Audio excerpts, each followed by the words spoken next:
Obviously, poor Stephen was my line manager. Yeah. It was like trying to line manage a squid. You know what it was like? He was such a lovely guy, and so like committed to what he did, and just a brilliant person. I was a nightmare. If you don't like Stephen, there's something wrong with you. I know, and I felt bad because I feel like I can talk about it. You know what I mean? Because I think I presented so many.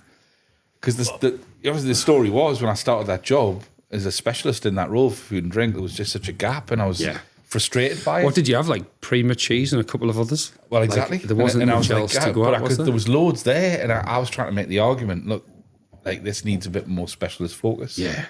And I got loads of the green lights, but I just remember... I'm trying to say... That wasn't on purpose. Fucking nightmare to manage. I was a nightmare. I will openly say that. It was like trying to put a large squid into a small bag. Well, that's the dual energy, man. Do you know what I mean? Kept on falling out. I remember going to Prima Cheese when I had just started at the Chamber, and David Coppock would have been your boss at the time, and the big boss, and he came in, and I think someone from the Chamber was there, maybe not James, and we sat on this table, and the mum and dad and Nagma and Nemo were sat there, and we were chatting about how they supply grated cheese to wholesalers to put on top of our pizzas and whatnot. And they just said, we're going to sell cheese to all four corners of the world. And I just went, all right.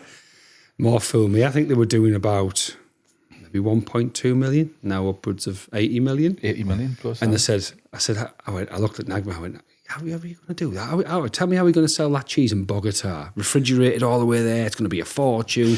They can just go to the local cash and carry and buy it. She took us around the factory, and all the, I think it was like all the grease on all the doors was halal certified, which basically meant that when they shredded the cheese that wasn't even theirs, it was imported from, I think, Scandinavia somewhere. Yeah. And they just used to put it through a lazy Susan and put the halal badge on the bag. Boom. Opened up like the world. Just mental. Unbelievable vision. Smart. Yeah, just wild. And I would class both Nima and Nagma, more Nagma, as like close personal friends. Yeah. We've been away together. We've done, we speak to each other on a regular. Done missions and all kinds of stuff together. She's loads of fun. I mean, they're both are. She's great. She's down in London now. Oh well, they've got an HQ, haven't they? A Prima HQ in London. Yeah, well, they've ousted us now. They've got their own logistics now, their own vans and trucks and everything, which is what you want. We sort of try and say to our clients, get to that point. You don't want us. We're expensive, but just great. Just find it fascinating, that tiny little tweak changes the game completely.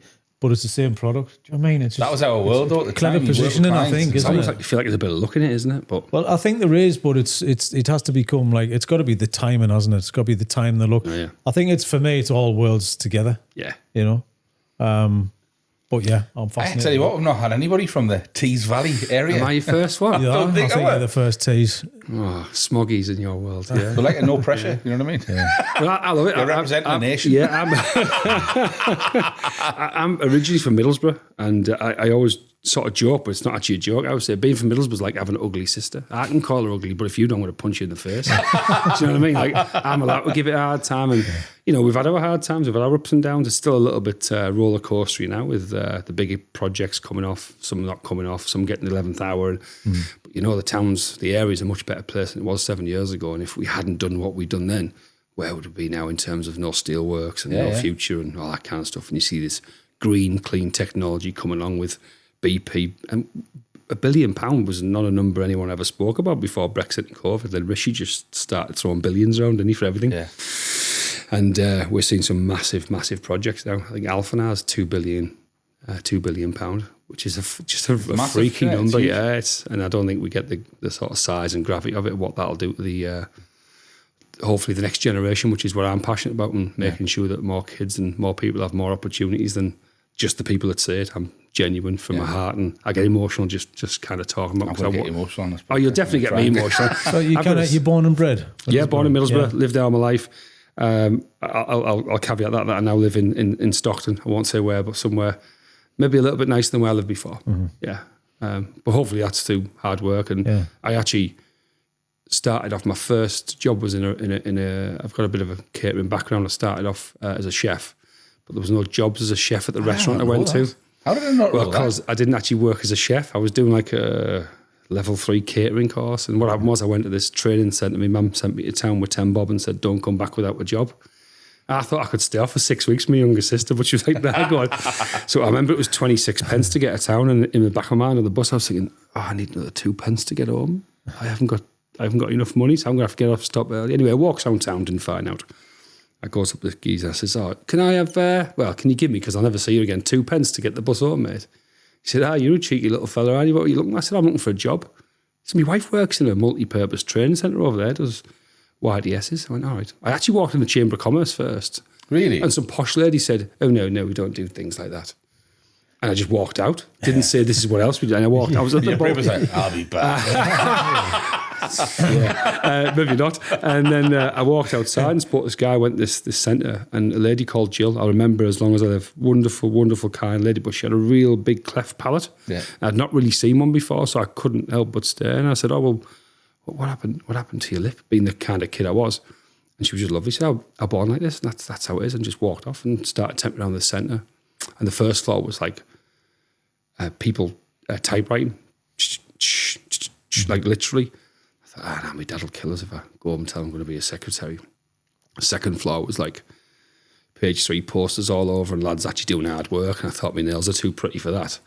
I says, what's on the third floor? She went, it's just catering. I said, can I go and have a look? She went, yeah, well, they're making cake today. When I looked through the door, there was cake and women, like my 2 favourite things in life.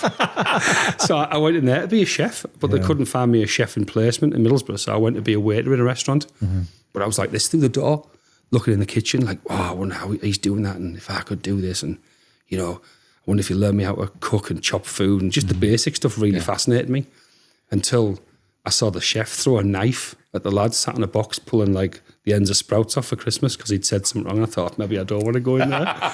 So I worked in a couple of restaurants, and then my first job was in my first real job. I got 2 buses from where I lived in Woodybanks to a place called Yarm, which is quite posh. Mm-hmm.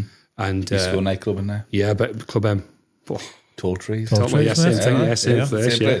And that's where I first met. It was always a posh night out. You're coming from heaven, like minibus and everything. I've just come from heaven now. Literally just come from our office in heaven. See? We had one in Jarrow. We had an office in Jarrow until we moved to heaven. Is that so you've moved to heaven? Yeah, so the business in Jarrow got sold a couple of years back now. Yeah. And then with the office, the sort of logistics side moved to heaven. Blue Skyway. It's really posh now. So anyway, sorry, I was saying about every podcast, but you can't say that. Can't say what? It's like a buzzer. We should get a buzzer. All right, right. That's where Jen was from, wasn't she? The weather girl. Yeah. Was she from there? Yeah. That was a wonderful podcast. I loved it. Is that right? Yeah. The same school then as well. Didn't go to no. We were like at war. Oh, you can tell. Yeah, she went to She's a good school. I went to the Chancellor's school. Yeah. So I was getting this bus to Yarm to work as a fitness instructor, and that's a bit where I breathe in. It was a long time ago, and I remember just thinking, wow, they've got cars and stuff and big houses. They weren't big houses, but they were bigger than where we lived, and I think that stood me in good stead as I got older to kind of push myself a bit and just not in a bad way, but just to go, I want that for my life, and I want that for the next generation type stuff, and it paid off because that's where I am now. So, man, what you said though, like imagine you had that 2p. Yeah. You wouldn't have said... We always talk about sliding doors stuff. Well, you said something you didn't have to ask those questions. You just got on the bus. Yeah. Went home. Yeah. And it changes your life, doesn't 2 pence? Yeah. The 2 pence difference. It is that one moment, turn left or turn right. Yeah, it's not... I don't really believe in fate much. I sort of believe in a bit of luck and just hard work and get on with it, It was your decision, though. Yeah, absolutely, yeah. You've got to make the most of them, haven't you? So, yeah. At the time, what did you think your dad wanted you to go home with? And he said he went, because you made it sound like, we were talking earlier about Game of Death and the levels. Oh, yeah, you boss went up like level 1, level 2, can't do that. Level 3, that's all right. It's a shame. What did your dad want you to do? I've got 2 older brothers and a younger sister. And at that time, my oldest brother would have been at college, probably in his last year of college, probably like turning 20, wouldn't he? And then my other brother just enrolled in the army, but... he enrolled in the army. He still is a brilliant footballer. And like, ask any of my friends, how your Danny didn't make it. But he went to, get this right, I think he went to Man U and Leeds, or Leeds and Nottingham Forest, which were big clubs at the time. And this like sort of testing him where they said, well, you're a left winger. And I mean, he was rapid and he could play, And they put him right back to test his resilience. And he'd come home and say, I don't like it, Dad. And my dad had one of them eye-level grills. Doing some cheese on toast, and Danny said, the ones with the aye. So he stood there looking at, and I'm looking at my dad's eyes, and Danny just said, "So I've I've enrolled in the army. And this tear just rolled down my dad's face. So it was only twice I've ever seen my dad cry. And that was the second time when his dog died. So yeah, you get the idea. He was quite a man's man. So I didn't really think about my career. I think at that age, boys don't really mature as quick as girls do. So I was too busy probably chasing girls and eating Parmos and trying to have a good time and just thinking if I've got enough money in my back pocket to go to the nightclub on a weekend, then what of it, you know? No, it depends on what you Northern story, isn't it? It's just 100% what your mates do, though. Even in school, even in school, they go do science. You'll go because your mates are going. But they're messing about. You want to mess about. They're going out. You want to go out. It's just of the time, isn't it? Yeah, having two older brothers. A lot of my friends were a bit older than me because I was tall. I was getting in nightclubs and my brothers were getting kicked out. You know, you can come in, but them two can't come. Don't look old enough. You know. What did you talk about this? Were you the one going in the drink for the shop? Yeah, always in the cigarettes. Yeah, I remember. You had dress down day at school. Remember non-uniform day. Oh, hold on, hang on. See, what did you? Hold on, 1 second. Pause. What did you call it there, Matt? What do you call it? Non-uniform day. Yeah, well, I call it as well because you know what you did. What did you didn't wear a uniform. What did you call it, Dan? It's called mufti day. Well, no, nufti, non-uniform, nufti. That's what we used to call it. We call it mufti. Don't know why. I think you've just got it wrong. I'm sorry to discredit you. No, that sounds like the most accurate version. It sounds like it sort of came down came up like that, and you went. No, like Chinese whispers across the region. Yeah. Did they say it was mufti? All right, okay, we'll call it mufti day. Yeah. But just non-uniform day, nufti day. Yeah. So non-uniform day. Oh, how boring is that? Mufti day. I mean, I get it, but I'm not having it. Yeah, I think Jen kind of somebody somewhere knew what Mufti Day was. Wasn't Jen? No, it was Jen's got a stock. It was. It was Frank. It was probably Frankie Francis because he went to Horton, didn't he? Aye, the Horton thing. I remember one of me and a lad called David Atkins made a play the night before. He said, "We'll both wear our dad's suits tomorrow for school." Yeah, I turned up in this, I can only describe it as like a sort of Parma violet coloured suit. got to Winnie Bank shops. He went, "There's 50 pence, go and get the fags." So I walked in the petrol station and said, "Excuse me, love, 20 Regals, please." She went, "I see you every day, go to school, son, get out." You went in. Oh, I went in, yeah. What do you think, like your suit, like it transformed you? I mean, in my head, and my ego, it definitely did transform me. You were just missing the glasses. You were missing some glasses. That's all I needed. A bit of Clark Kent. My granddad's bro cream would have won it over, I think. Like an invisibility cloak. It's like, nobody will recognise us now. No. Go down one octave. This woman I've bought a 10 pence mix-up of every day for the last 5 years. She ain't going to have a clue. Look at me. That should have been like one in Horton. The sweet shop owner used to sell you singles. Oh, yeah. We had an ice cream van. I'm not sure that's all he sold, but you can go and buy 10 pence for one cigarette. Yeah. So I've heard that before. Yeah, because ice cream van's always dodgy. He's always mobile. Yeah. It's like, what same time as you were getting bit at the ankles by them dogs that run around the estate, you know. Yeah. That was the hardest thing. That was the biggest challenge in my life, my growing up. Just running away from dogs. Yeah, random dogs. I got chased on a bike by a dog once. Dogs just missed me. We're about the same age, aren't we? I think I'm a bit old. I'm 79. I was born. Oh, okay. All right, I'm 78. So you are old. I mean, you can tell, but didn't start. We won't go. But it was all dogs roamed, didn't it? Yeah, they did. Yeah. I'd walk like 10 minutes of the way just to avoid a known dog. Yeah. Yeah. That was good. Oh, yeah, you would, wouldn't you? Because the dog might be out. Bouncer. Bouncer. Yeah, totally. Spike. It's a known rogue or a known dog. It was one of the two. Yeah, it was. Yeah, just like a known family. You know, he might be out today. Because it was, have you got 10 pence, mate? You knew what that meant. Do you think this generation knows that it was a genuine fear? Right, you could be walking from home. You've got two routes. You would go. Can't go that way because it's a dog. Yeah. Can't go that way because I'm going to get my head kicked in. What do I do? Like climbing over people's fences and that. I go. I can't go under it or over it. I go through it. I've got to go over the fences, through the hedges. I'll get over. We used to say we'd just bomb it. Just get to a certain point, just bomb it. Totally. As fast as you could. When was the last time you bombed it? When was the last time you ran as fast as you could? Oh, Jesus Christ. Me. I think about this all the time. I was actually quite fast. When I was younger. Now or you were? Not now. When I was up until about 25. But when I was at school, I was fast. I was good at the 200 and 100 metre race. And if I was getting chased off somebody, honestly, It's the fastest you've ever run getting chased. Like we got chased by a bunch of lads in a car once. I've done it. You're right. That fear inside you. I think that was our version of dopamine hits. I think so. Because you remember we deliberately started going to get chased. There was, because there was farmers' fields as well. Because in the summertime, you know, when they'd cut the grass, cut the field, and then you could pull them out like bombs, and then you throw the soil bombs at each other. And then you get chased by the farmer. I thought that was just a Teesside thing, but I was cracking that. When Bob Mortimer's on, would I lie to you? And he's talking about what do you call the game again? But when he used to go round back of people's gardens and knock on the windows. There was different versions. Nicky Knocky Eye Door. Yeah, that one. I did that one. Front door run off, wasn't it? I think the ones where you had to go round the back and you weren't. Knock on the windows, right? Yeah. And just as you got spotted, you had to escape, but you could only escape over the back gardens. That's what Bob Mortimer talks about. There's a something in your garden, Mrs. Harden or something. Okay. Right. Sounds like Bob Mortimer. And we used to do it. You'd go into their gardens, right, on like a spring night when it's quite bright at like 6 o'clock. Yeah, still light outside, and you'd stand until you were noticeable.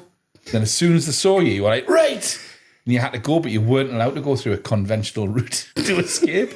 You know, I remember like sort of ripping me thigh open and all kinds of stuff. We must have terrified some old people back in the day, mustn't we? Oh, mate, it was terrible. Yeah, it was the thing. Because if someone knocked on your door at 9 o'clock, you wouldn't be all right, would you? No, you'd get your camera out now. A week later, you go, yeah, about Mrs. Measles when I was going, she's died, you know, and your brain, you'd go like, was it me when I did that back on? We used to call it garden hopping, depending on where you started. There was a dentist at the end of Ackland Road, and we go all the way down to like Green Lane, which is maybe like 40 houses, and it was called the dentist. It was only called the dentist because you started at the dentist, and you have to hop these 30 or 40 fences. But yeah, you can imagine looking at that now. There's like probably 15, 20 lads, just teenagers, jumping over your garden fences, smashing. Okay, couldn't do it now because they're all 6 foot fences. Seriously, think about it, right? Got a problem in the country, right? Obesity crisis. Nobody's like exercising anymore. PE's getting pulled out of the cricket. I think we should make a pitch for the Urban Olympics. I love it. Urban Olympics. The odd like knackered greenhouse. Wheelbarrows just propped up against the fence and stuff. Just trip hazards. Danger is at the centre. You can't. Health and safety now. Trampoline ruins all the fun. A trampoline on the other side. Yeah. Like, that's the hazard. Totally. Yeah. A one bounce. You get extra points for like nicking a handful of rhubarb and stuff like that. That brings back a memory of me playing football in the state and kicking a ball over someone's fence, going and get it. Seen some rhubarb, pulled it out. The bloke chased us. He would come to the house and knew my parents were. And he says, "I'm coming back in half an hour to tell your parents what you've done, so you can either tell them or let me tell them." Decision, man. But don't you just love the scale of doing things badly compared to now? What did you get caught for? Nicked someone's rhubarb last week. It was only 2 pieces, and I threw it away because I realised you couldn't eat it as it was. Yeah, and I was going to ask my mum for cookie because she'd be like, "Where have you got that from?" So you slipped up. You always walk around with a bag of sugar in your pocket. What do you think I did? Do you think I told my parents, or do you think I think you did. You didn't tell your parents. I bawled it out. Yeah, I went hardcore. So you kind of I walked a long way to school, literally the long way, probably an extra 10 or 15 minute walk, come out of my house and go right rather than left. Because I figured that if he saw me, it'd refresh his memory that he hadn't told me mum and dad. So for 2 years. In fact, when I drive down there, I still don't go past his house. Yeah. See, this is the point what I was saying earlier about lies. Yeah. Genuinely, I would have considered going back and putting the rhubarb back in its place. So that if he claimed that, I'd go, "Show us that." It wasn't me. And I'd go back. What's the nose? As soon as he pulled it, it all fell out because it was starting already. I go, I didn't do that. You did it. So you're doing proper Sherlock, aren't you? I would reverse engineer the lie. Yeah. Honestly, my brother, I'm not telling you stuff that he doesn't know now because I owned up to it all. I was so cack-handed when I was younger. Like, I remember when we were getting the house rewired, we lived in a small council house, little bedroom upstairs, and I was such a glaky kid. Lived in my own head all the time, like I do now. Right? So you're talking about the pasta now. My dad, right, honestly, it was the same person. I know, but I'm still the same person, right? 30 years old. But now I'm just more self-aware of it, right? Yeah. So it was back in the day when, like, your dad had decorated or something. It was the biggest deal. You're messing it 2 weeks off work and like, just a done. New sofa or anything was massive. And it was in the day when Artex was still a thing. Yeah. I remember Artex. And my mum and dad had been saving up. Just snap it off. Saving up for a new light fitting, right? in the living room. BHS or something. Oh. Debenhams, maybe. Oh, saved up for about 6 months. You know what I mean? It was like a chandelier. Yeah. Where did you live? Down. And I was upstairs. You know what I mean? Though, like when I say chandelier, not that big. Do you know what I mean? Yeah, it's not only like, fills and arses. but it was like, I was going to say, was this the same story? because you know you had centerpieces, don't you? Yes. Hold on, look, that's beautiful. So I was upstairs, late for school, just got out of the shower and all that, walking around. The floorboards were up because we'd just been rewired. And I'll never forget, right? I think I was reading like the Viz or something like that. Just pacing around, pair of boxer shorts on, my school shirt, 20 minutes late. And I just went straight through the floorboard, right? Oh. My foot went through the new plaster, the Artex. This is like, genuinely, this is a true story. Not only fools and horses. I kicked the light fitting, and all I heard was my dad, "Who is that?" And I was like, I pulled my foot out quickly, not know it's me, even though I'm the only individual upstairs, right? Yeah. Pulled my foot out. Yeah, there's nowhere to go. And I could hear my dad coming, right? I mean, it's a small house. You've been in the house where you interviewed my mum, right? Could hear my dad. My dad was a bit like me. He's a big bloke, looks like me, pounding up the stairs. I pulled my foot out. He thought, well, he's the only damage I've done needs replastered. And as I pulled my foot out, I heard the rewire go, No. and the light fitting just went smashed on the floor. No way. Whilst he was upstairs in the room going, what have you done to the plastering? So he was and my brain was like, furious, not wasn't just he? plastered that, I've also wrecked the light fitting. You try and get out the window. No, man. Run. But stuff like that. My brother would, like, because he was 7 years older than me and we shared a bedroom, he'd buy like when hi-fis became a thing. Oh, Technics. And, Proper stacks. Yeah. I still got one in my mum's dining room. Beautiful Brilliant. thing. And I remember, look at it's my neurodivergence that I Okay, we'll blame that. right. Put a cassette in. Yeah. Press play. Stop it. Press play. Press play. Press. What? I mean, I don't know why I kept on pressing it. Press play. Press play. Stop it. Press play. It's great. It's great. Great. Snap the key. Like within a day of him having it. Yeah. Snap the play button off. Yeah. So did you have to take it off and there was like this little I did. press button that you had to get in with your little finger? I did. So I took it off and I was like, what time does he get in? Gets in about 5. I'll come in at 4:15 and I'll just rebalance that play button back in its place. I think it's him. And he came in, new cassette. Now, listen to this. Like, Pat Benatar. right? To pow. Oh, I've got this Gritty Polity new album, right? Albert Cole's out. Puts it in, presses the play button, snaps off, and I go, Dad, only had that a couple of days. Say, yeah. Now I can believe that. That's definitely a thing because you've done that with loads of things. Same as a coffee pot, man. But you cannot you cannot skim past the end result of you putting your foot through the ceiling. What happened after that? I've got a blank. I can't remember. He must have got grounded or something. He must have been. Man. I mean, grounded's a kind way of doing it. Yeah. That I would not. I would have been red down the legs for like a week. Oh, we or got something like that, do you know what I buckle mean? end of the belt. Did you? I got Buckle a end of slipper. Well, to be fair, buckle end of the belt. She probably turned it over and hit us with it. Size But 11. whatever I did when I was misbehaving as a kid, I never ever did it again. And the Yeah. fear of It's the fear of somebody telling your parent, they beat Bobby. If you Yeah. see him, you just run. Yeah. Even if you did nothing wrong, you just run. And then if he told you, You did, didn't you? Oh You yeah, saw a you cop just around, leg it. you'd be Yeah, like, oh, cool. they'd say, "What are you doing on street corners?" because I don't know. And run. Do you think what brought I'll tell up your the mother. film in a constant state of fear that you've Yeah, done something wrong? 100%, It's the yeah. coppers. I haven't done anything wrong. That's why I'm so used to it now. I only feel comfortable. I know I'm in trouble. It's like nobody's having a go at me. I leaned It's in. weird, yeah. I think I think that's it. I kicked that cup over just to get him bothered. You're walking bloody eggshells, you know what I mean? Oh, you would, 100%. It's like, you know, you Well, they knew your mum and dad's first name, didn't they? But everyone Beat did. Bobby. Yeah. Would know. We used to get it wrong of other people's parents. Oh, you know? 100%, I think yeah. someone's had a clip sometime of someone's Speaking parents. of Just back old-fashioned ahead. sweets, you remember the old little cigarettes, the little candy thing? Candy Oh, sticks. yeah. Yeah. So I had one of them, and the lady had a shop, a little sewing shop. Sandra Marin, she's called now, went to school with the boys. And I was at the shop going, mate, hey, look at me. Hey, just whoosh, in the back of my head, put that down, you little. I turned, I went, Sandra, it's not real. And she proper belted me, made me cry and everything. Yeah. I mean, like, nearly lifted me off the ground. I'll tell your mother. She went, oh, sorry, son. Just walked off. Were you in the never meant to be naughty bracket? But just did cheeky things. I think by the time I got to school, my oldest brother was quite academic, a real good artist, did good stuff at school. My other brother, Dan, realised that he wasn't as bright as I and was very, very good at sports. So then when you're good at sports, you hang about with the cool kids, generally speaking. Mm-hmm. So you had the big mates, the little mates, and then by the time I got to school, it was like, oh no, another Ord. Do you know, the teachers were fed up, but my middle brother's mates were like, all right, kid, we'll look after you, out what you needed. So I was like full of this confidence, no one can touch me. My cousin's an 18-year-old boxer. Like, I had everything, you know, I had all the backup I needed. My brother was the best footballer in the school, arguably. And I just breezed in like I owned the place, you know, straight away, full of confidence. It was usually the way around. You used to like try and avoid getting beat up off your brother and then getting beat up off his mates and them taking the piss out of you all the time. Do you know what I mean? Yeah, it was always the avoidance. You was, bought a pretty was a tough skill. one. You couldn't walk down the hall in our house or go past your brother without getting a punch in the kidneys. Just because they knew you. Just your brother's giving you a slap. But me and brother used to take our tops off when we get in from school, get out of bed and just beat each other up for a bit until we had red marks everywhere. Mum would come in, why are you two all sweaty and coming? People were shocked when I told you that my brother tried to choke you once with the metal. Oh no, yeah. What? My brother faked his own death. My brother faked his own death.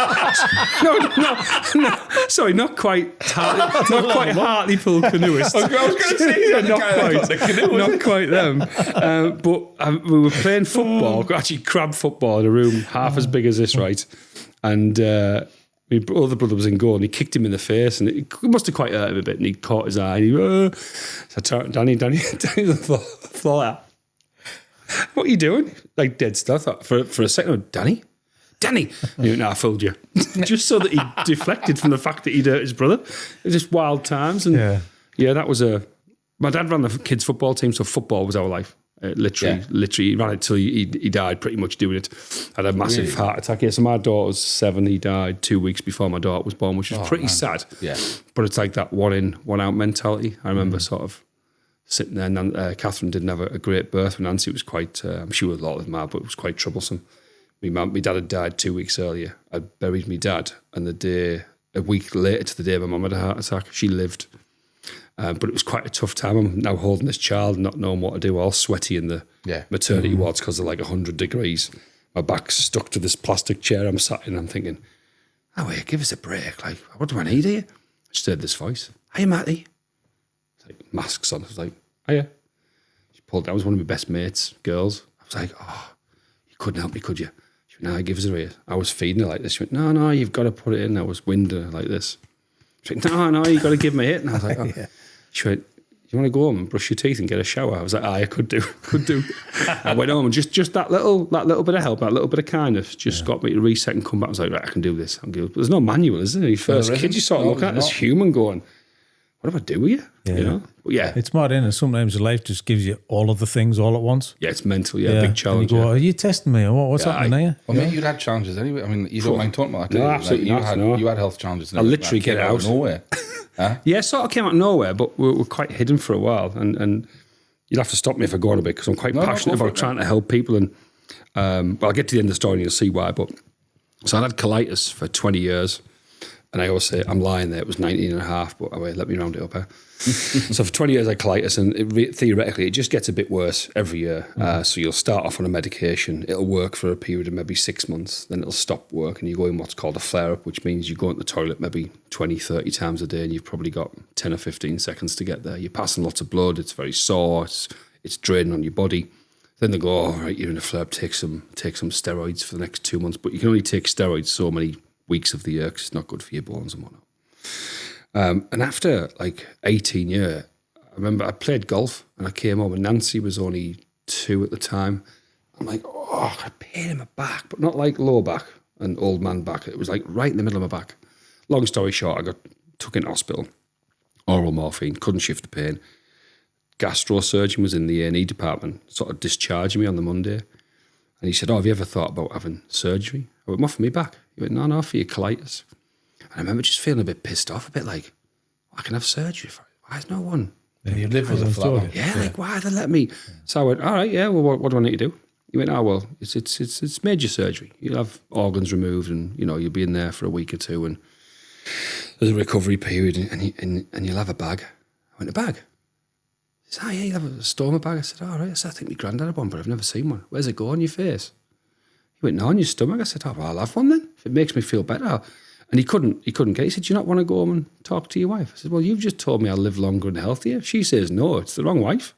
So it's like, surely I want to live longer and healthier. Yeah. So I think that was like towards the end of the golf season, August, September time. And I think in November I had an appointment where they get a Sharpie and draw where your stoma's going to go on your stomach. And then I was on a waiting list for maybe about a year.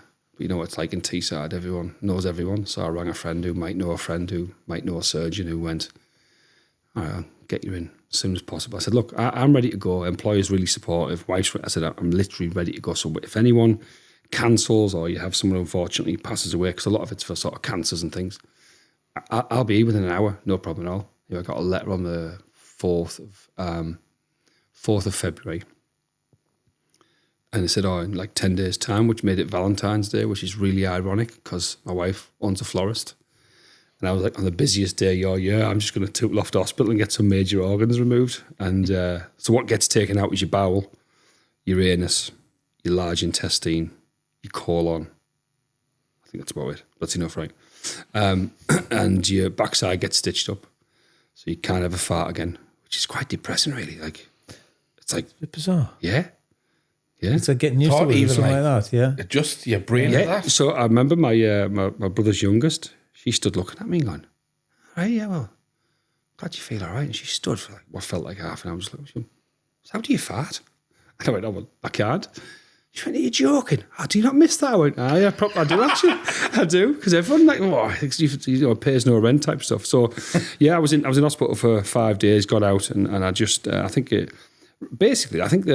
never really need any pain in hospital because the drugs are so good. I think you should be able to buy morphine for one night only a year. It's 12 hours sleep, boom, straight. Honestly. Anyway. It's not my plea. You do like self-administration of it? Yeah, so in the hospital, it's like it's in a box and you get a buzzer. It's mental. So I remember the nurse like vividly saying to me, she said, don't worry, you can't press it too many times and you just press it whenever you need it or just press it. I think it might be every 2.5 or 3 hours, something you can press it. And I mean, you notice a difference. I mean, it's I don't condone drugs, but it's on the brink of hallucinating on morphine. Wow. So anyway, she came in the morning. And she said, are you okay? I said, yeah. She said, did you sleep? I went, oh, unbelievable. I said, honestly, I feel great. She went, you pressed that buzzer 243 times. So I think I've just sort of dozed off. Obviously, it only works so many times, but you see it sort of fills itself back up. And I was like, just obsessed. It was brilliant. So I'll get off it. So I had the surgery and then I remember sort of just attempting to get back to work. So doing my little steps and just making sure I was able to climb up the stairs and do what. It's a bit of adjustment because they do sort of get in the way a bit. They're a bit like, I don't often wear shirts and belts. So I'll always wear like a long shirt, a t-shirt. Not because I'm embarrassed, but I think some people will be like, oh, what's that? And it never bothered me. Is that how you think about it? So it's more about what other people, how comfortable other people think. Yeah, I think my stoma is called Dennis, which is named after my granddad. A lot of people name the stomas. It's a bit weird, but the girls are really good at it. A lot of the girls, might be cancer, might be endometriosis, might be Crohn's, might be colitis. There's a lot of different reasons for getting a stoma. And I think the stats are there's one born every 50 minutes in the UK, so they're not as rare as you think. And generally when I have a conversation, say, oh, my granddad one, or my wife's got one, or my sister's, they'll always know someone. And I go, well, if they ever want to talk, there's my number. Like, and I know people struggle with it. Like, I don't. First thing I did when I got out of hospital, I have a lads golf holiday every year. My two brothers, cousin, one of my best mates, like a load of us go away. And they never really said nothing. My brothers did, but not my mates never. And I remember being on the beach and the first photograph I took on my Instagram page was get your bags out for the lads. It's me lying down, my bag out, and I was walking up and down the beach, swimming. I put my t-shirt on my shoulder, walking down the precinct. And I remember getting a few looks from like all the people going, hey, did you see him? He's got a stoma bag, And I could see him talking. I'd go back and say, why is there anything you want to talk to me about? Or is there any questions you've got? Because my mates went, and it was actually how Danny said, I knew you wouldn't give a shit, but I didn't realise you'd give this little a shit. Mate, that's amazing though in terms of empowering other people. And that's why I did it. And that's the sort of little buzz. Feel like, that's the little buzz I get of like, I know, and there's people I won't name that rang me literally, you know, when kids crying and go, and they can't, people ring me saying, oh, my son or my daughter's got the same issue. Would you talk to them? Or like, generally a lot of women saying, my husband's a similar age to you and he just will not recognise it at all. He's listening to that podcast you've done with Gary Phillipson on BBC. He said, and he said, right, I'm going to go and speak to my doctor. And I just feel like that little bit of me being the way I am has maybe helped one or two people. I know it's more, but like if it just does that, then that's a great thing to do. But did that come easily though? Like after you had surgery, I mean, did you have to go through a lot of yourself mentally to get to that point? Tough. Yeah, tough. So like, there's no pain really apart from the stitches in your backside. You sort of find you'd sit like this for a few months and you couldn't quite get comfy. But so I really appreciate this comfy sofa. It's lovely. So that was the only real challenge. Then just getting yourself mentally prepared to go back into work. And like, I'm not a worrier, as you know. I'm pretty much full of confidence. But you're thinking about what you can wear. Would people want to talk to you about it? Do people want to ask you questions? So I made it really easy. I went, listen, I've shown people. I said, we all go to the toilet. I just go out my stomach, and my daughter thinks I'm a superhero. Like, I'll be walking the school playground. She'll go, look at my daddy's a superhero, and lift it up. And I go, yeah, maybe not right at you, sweetheart. But like, and I think it's the way it's how you educate them and how you approach a situation as well. And you've obviously got the right attitude. Yeah. I think it's other people's usually got the problem. It's not yourself. Yeah, you're right. Sometimes, but yeah. Did you change anything else though in terms of diet, or is it just not really? You can't eat mushrooms are not ideal. Carrots, things that don't digest well. But to be fair, I'm a massive foodie. Like it's just it's my thing. You know, I always say like my wife and my little one, and then food, and then golf. And if you took any of them three things away, I'd be a different person. Have you changed? Obviously, golf because it's quite a lot of. Yeah, no, nothing. I wear like a bit of a brace, not quite a brace, but just something that stops the bag swinging around, if that makes sense. Yeah. But yeah, nothing. It's obviously physically I get used to it again. I won't tell this to anyone, but my handicap might have actually came down a bit because I'm not hitting the ball as hard, so I'm not slicing it as far. I'm just slicing it less now. Like mindful golf. Yeah. Like, right, okay. Yeah, focus and concentrate a bit more, yeah. Well, I mean, you know, you're bringing that up, and I noticed a lot of it because of when we made Hands on the Wheel. All of the guys have them. And when they're playing wheelchair rugby, there was an issue about where it goes as well, because obviously it's going to be outside and strapped to the leg. Yeah. So they've kind of having to tape the bag on the leg or reposition it just in case it kind of, because if you go over and it bursts, it's all that kind of thing. Yeah, they'll have other complications with it as well. And some of the people, I mean, I listened to that podcast I was saying earlier with Abby and Drew. Yeah. I mean, I think I cried at least twice listening to that. Just until you see the film. Well, you know what, mate? I was going to mention that. We're going to be showing it again. We're not going to say where yet. No. We're going to be showing it over here. Okay. And hopefully over your way. Your way. Yeah. We've got plans. So we'll be on the list. Yeah. I'll be there. I just thought it was just remarkable. And how it came about and their challenges were just something else, isn't it? And there's a guy who lives near me and he walks into Yarm every day and he's only got one of his legs is missing. And I go, what's our excuse? Like, get on your feet and just walk into town and have a coffee and do something nice. You know, you don't realise how lucky you are. Well, you know these stories. It's funny because you mentioned the child crying with the. Oh yeah. Honestly, it's quite emotional. I was in a bit of a mess watching this. It's kind of, I mean, because I was making it, so I'm editing, and there's one section that's at the end, and I don't think you can ever go past it. And shout out to Michael who helped us edit as well. I don't think there's not one time we edited that section without shedding a tear because it's really, really rough to hear it over and over again. Yeah. And it's just the emotion of somebody else. That's what gets you, and that's what triggers you. But everyone else, I just take my hat off to everybody who's so open and honest about that whole thing. And when you've come from being able-bodied to now disabled, you could walk, so you know what that was like, and now you're not. So it's that adjustment and how do you adapt to that world. Would you have rather been born blind or become blind? Like, which is the crueler, you know? But it was twice he said it, and he said, I think I said to you earlier, he said, I feel like I've disappointed the young boy that I was. Yes. Even now I'm getting emotional. I was like, oh my God, like, it just. I want to say, but I don't want to ruin the. No, don't. But it is a beautiful thing. If that got you, then this will. Yeah. And nothing used to get me until 7 years ago. We had a small child, I was like the swinging brick. I could nothing bother. But now, Yeah.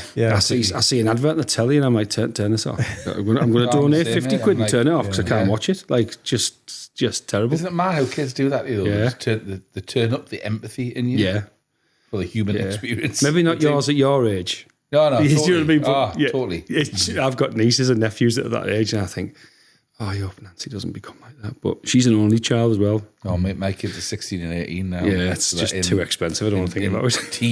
Teen era. I think it's just the innocence and the honesty that they come with as well. Brutal, it's fantastic, isn't it? It is brutal, but it's... Yeah.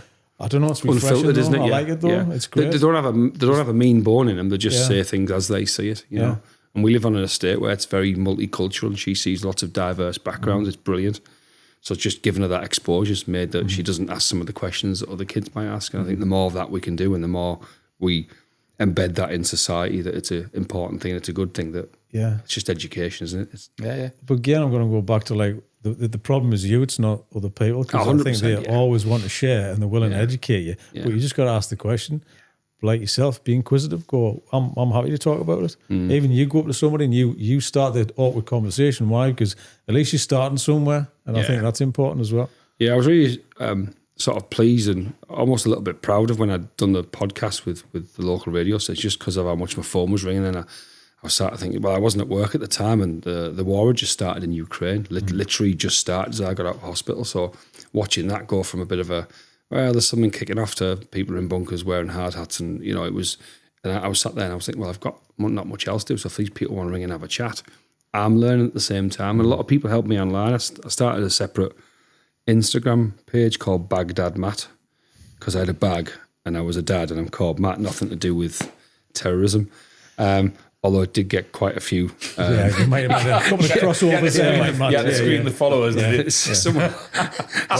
Wrong page, son. I increased my privacy settings after that. But you did. But as I said earlier, the girls were brilliant. They're in bikinis, showing off the bags. And there's a couple of people that have made it on the There's a lady who swims in the North Sea here. Okay. From sort of North Shields way. She's become quite famous, and she's got a stoma bag, and that's why she did it. Yeah, brilliant stories. And then I was like, seeing all these girls, and I was like, where's the males? Like, there's hardly anyone doing it. So got in a little group with a few others. Mr. Crohn's and colitis is one. There's a few of them now that have got their own products that they've launched, their own belts or their own harnesses or their own, adapted the bags to be more suitable for like intimacy or swimming, or for just for general, if you're going to be out a long time, a larger bag. And it's just really helping people, and you see that and you go, if I can just add a little bit to that, that'd be great. And that's what I've done. Well, I'm thinking, don't you? Storyland, stories, archive. Seriously, Matt, you're opening my brain. Sorry, I'm going to have to show you. I'm trying to focus on a podcast, but everything on that kind of wall and everything that we do, it's aligned with exactly what we're all about. Do you know what I mean? Yeah, it's just like telling those stories. Yeah, but it's kind of, we don't know about these because nobody's talking about them. But why not? But like going into depth with them. You know what I mean? But when we first talked to Drew and Abby, we were talking about Hands on the Wheel. It was all about mainstreaming people's experiences. So you know, like.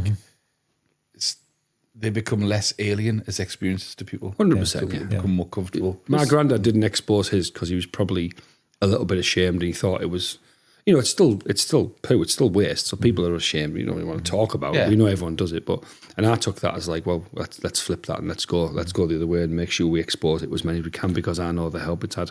So prior to my surgery, I was online quite a lot talking to people, and it was pretty much only girls, because none of the blokes wanted to talk about it. I was like asking the question, like, what do I take in the hospital? Am I going to be any pain? How long were you off for? And, you know, how did your up go? Why did you have yours? And I'm the why child. Why? What for? How come? Why? Yeah, just good. digging. And then it was right back to that conversation you talked about with the lady with the cleft palate. And that wasn't like a mean thing. That was just a fascination because I'd never seen it before. But she was lovely, like, and weird that the guy... The guy asked for 2 pence. That was his wife. Do you know what I mean? And like just that alignment of whatever. Look, I'm probably trying to look at this a bit too deeply, right? But when you think about that experience of you asking that lady that question, it's kind of really like it's crystallized the sort of person you are, because there isn't. You asked that question out of curiosity, because you probably felt at the time that she should have no shame. Absolutely, And a lot of things from that moment in my life sort of came back. Like my mum would have got cancer the year, maybe even that year, ovarian cancer, full hysterectomy. 2 older brothers had kind of left home. Younger sister had to go and live with her friends.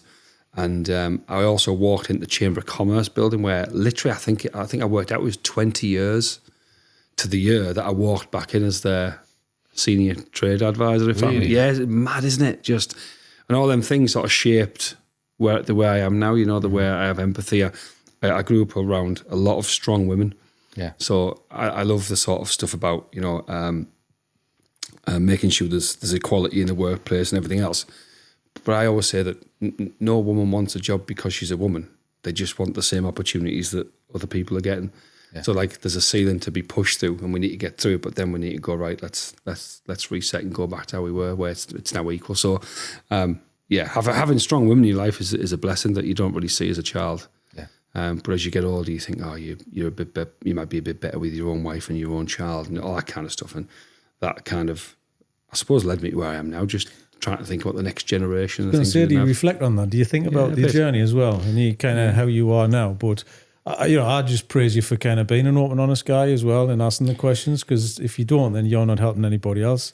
So you've made that step. I feel like it sounds weird. I feel like it's all I've got anyway. I don't know that I offer loads else. I'm just going to be honest with you and tell you the truth. Yeah. Sometimes that gets me in a world of pain, and it's short-lived pain for them. But then it's like, actually, I respect that. Yeah. And I haven't moved into like a political world, but like some of the stuff that I'm now doing in the Tees Valley, that people are saying, well, are you going to run for mayor next? I'm going, I don't know about that. Like when I was a younger boy, I might have, really? had a few girlfriends. But I think that sort of thing gets you a high five now, doesn't it? It's sort of like, he's had a pass. That's great. They just want a normal person they can trust who's, there for genuine reasons. You've also had integrity though, mate. You've also, since I met you, so I've just worked out, it's 15 years. I was going to say, it's definitely over 10, isn't it? I started 2012, I think. Well, I think I started at the Chamber in 2012, yeah. So we started at the same time? Roughly, yeah. Trying to think, it was there. Bryn, still love a bit of Bryn. Mm-hmm. Mark Stevenson. So were you there when it was RTC? So RTC North. NEC, was it Go Global, wasn't it? RTC North. Is when I started. Nepic, RTC in the Chamber. The Chamber, yeah. That didn't go well. No, it wasn't. That was my first time as well. That was fun. You came in when the choppy waters were there. I came in when the choppy waters, when everything was changing. Yeah. Okay. But to be fair, Chris, everything's continued to change. I think that's what gets me with businesses. Like, they want that regular support, that ecosystem that takes a business from start-up, or am I investor ready, or can I actually make this and make it a commercial go into... what's the big bright world? And we generally focus on the larger business. There's £1 million to get you next level. I went, well, 100 grand would take that business from 150,000 turnover to 2 million quid, because they need that support. So I'm trying to change that with the business board, and TVC have been really good in sort of listening to my 1,000 ideas a day. But yeah, I do think sometimes I've got this deck of cards, and I've got a hand of maybe 3 cards. I'm going, well, I'll play the honesty, the integrity, and the straightforwardness, and see where it gets me. Where did that opportunity come from then? So when you hopped into the Chamber, like where the kid that's jumping over hedges and that, to the person that went into the Chamber of Commerce? I never had a career, never had a focus on it. I was following my brothers around. I couldn't have cared less. I think I did see a lad who made it as a footballer who remained nameless. I seen him in a nightclub, and he was like, I've just signed for, I won't name the name because you might know who he is. Well, you won't, but Teessiders definitely will. And he said, so what are you doing with yourself? I said, I'm a waiter. You know, just a waiter. And I think at that moment I thought, does it matter? Like, I'm still in the same nightclub as you, having a good time. Like, I didn't realise. And he was showing me his new Russian puzzle ring and his watch. And I was like, I just want to go and dance with someone, have a good time, mate. And I think years later I thought, that was a bit low. And then I started thinking about Chris. I left there. My brain's trying to think of who that person is. You won't know. He didn't quite make it, but he was definitely out of the group of lads at my age. He probably got as far as anyone did, if that makes sense. It's such a tough gig, isn't it, to make it as a footballer. Left there, went to be a fitness instructor, did a couple of years there. The gym got closed down. Some HMRC issue, not sure what that was, but yeah. And then I worked in a call centre for 5 years, and actually earning really good money. That would have been like 2000 to 2005. I'd have been on about 45, 55 grand a year. Sat in a call centre, just working for Churchill, nodding dog. Yeah, like just on fire, getting so many sales. And after that, you're on like 10, 15 quid a sale. And I realised that if you got all the Lloyd's TSB home insurance quotes. They were impossible not to sell. They were always the cheapest. So I goes up to Land and says, there's 20 quid, just make sure them all get routed to me. So then every call, I was just making, I think I was a little bit wily and a bit cheeky and a bit, full of myself. But you willing to ask, and you've got a good cadence as well as, you know what I mean? It's sort of how you sell it. I was quite compelling to people, and they go, I'll do that, because he was winning. Yeah. I was winning. Mm-hmm. And if I seen him out, I'd get him a pint, and some might say it's fraud or something, I don't know, but like it was just a way to make sure that I could. Yeah. And then we got took over by some big outfit, and then FSA came in and they said, you can't say the sort of things you're saying on calls. Like I was like, well, we're the Versace of insurance. That's why we're expensive, Whatever it took to sell the policies, we were on it, and it was a great little grounding. Then I left there and worked in a couple of little businesses where it got a bit more serious, selling patented products around the world, sort of traveling a little bit. And I came back and had a stint in recruitment, hated it. I mean, with a passion, just selling your soul, robbing Peter to pay Paul. Didn't enjoy it. And then where did I go after that? I went for work for a great little business in Stokesley, and then it started getting serious. I had a job, Air Liquide up here. Yeah. And if that job had paid more, I'd still be there now. It was brilliant. Doing audits on oxygen supplies in like people's homes that had like breathing difficulties and whatnot. And I loved that because generally it was older people, and old people love to talk. And as you can tell, you two have said the least you've said on your podcast there. And I was just chatting to the old people and getting bits of cake. And old people are generally up early, so I'd start at 6, I'd be done by 9. And all I was doing is changing the oxygen sign, and off I went. Brilliant job. Yeah. So when I got a recruitment company put me in touch with the Chamber and Julie Underwood, and Pam think me. And I just, she's at the NHS now, isn't she? Yeah, she was there a long time. And I think I did really well in the interview. And I said to Julie, I says, look, why don't you just offer the job now? I said, I will absolutely smash it out of the park. I've got some good ideas. I think commercially it's not right where it needs to sit. I said, but I'll take that. And I promise you, I'll do great things. And she was about to say, and Pam, no, we can't do that. And I got out of London, and Julie said, I think we'll offer you the job, but I'll just speak to Pam. And I had another job, and I said, well, listen, it's got to pay me this. And it's that. And I went, no, it needs to be more than that. And she was like, who is this guy? Yeah. Like, I was hustling straight through the door. I think it was like 28 grand. And I said, it needs to be a 35, otherwise I can't get here every day. I said, and plus I'll work in Teesside a couple of days. Is that all right? Because, I want to network with them people. And that basically was a job that kind of made me, really, because I was able to network. I was in front of exporters, not because they wanted me to necessarily, but they had to get the documents stamped. Yes. And I just saw that and went, how do I commercial? How do I make the best of my life with these amazing connections? And these were like some of the more senior businesses in the region. Well, they were the more senior, really. Yeah. Your Nissans and your Hart Doors and they're just brilliant businesses. Burger Claw, you name them all. I think my target was 200 members in 4 years. And I was at like 180 before Christmas that year. So I was like feet up. Signed up Delarue, and they couldn't get into Delarue, and I'd managed to get into Delarue, charged them a fortune. And I said, James, that's when I said to him, I need your office. He says, what do you mean? I says, I need your office and Jeannie, your PA. He said, why is that? I said, well, Delarue are coming in, and I've told him I run this place. I said, because you told me to do whatever it takes to make sure you get the membership. So that's what I've done. So, and I loved it at the Chamber. I bet you James appreciated it though, because James had that. He was actually a bit cooler than people thought. I think so. I think his dad not like head of the British Army at one point? Yeah. He was a serious player. I think his dad was friends with David Cameron's dad. Yeah. That connection was. Yeah. He could make a call and things would happen. Yeah. So I quite liked him, and he was the absolute opposite of anything I've ever met in my life. Yeah, he was so posh, especially and from where we came from. Yeah, like it was. I was a bit intimidated by it when I first joined. So it was like it was probably the world I was running away from and ended up running into. If that makes any sense. Yeah. But yeah, he was. Yeah, I said, "How'd you get them shoes that shiny?" That was the first thing I said to him.